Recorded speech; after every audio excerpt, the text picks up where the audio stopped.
Christ is born. Christos rождается. Christ is born.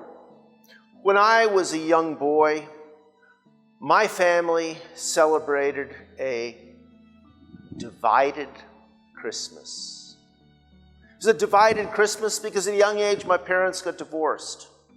So we celebrated with one part of our family the birth of Christ, and then with another part of our family the birth of Christ, and always were torn here and there, back and forth. In a way, it made part of the joy of Christmas a little sad. And maybe some of you have experienced that this year, being able to celebrate with some people but not with others. Some people whom you love, and maybe you hesitated to celebrate with other people whom you love. And so, this year, we want to overcome this division, or dispel this gloom. And so, what does our Lord Jesus Christ do? And what our Lord Jesus Christ does, I think he explains well in a parable that he tells. He tells a parable of a great supper. And by supper, he implies toward the end of the age, the end of the life of Israel.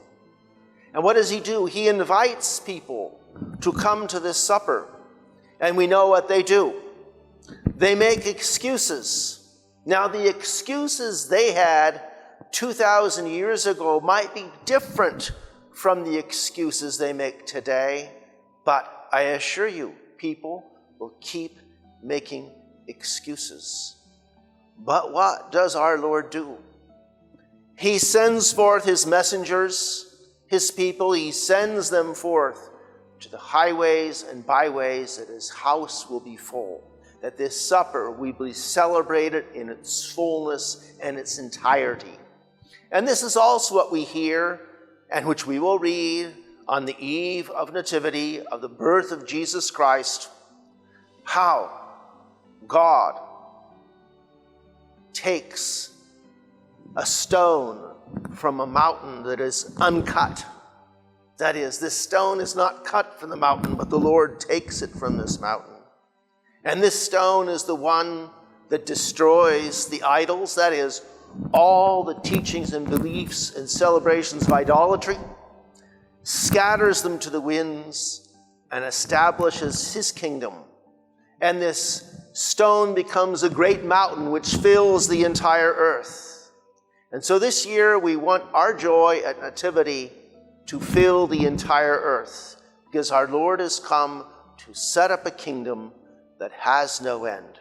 And so this year, instead of gloom, instead of division, we rejoice with you, we celebrate the birth of Jesus with you, and proclaim, Christ is born. Christos rождается. Christ is born. So we wish all of you and all your friends a beautiful nativity, and those of you who may be celebrating Hanukkah, a wonderful Hanukkah feast, which talks about the renewing of the temple of God. And we rejoice with you at this time when the light comes into the darkness, and the darkness not only does not overcome it, but God triumphs over this darkness and fills all things with light. Peace be to you on the birth of the newborn Christ child. God bless you.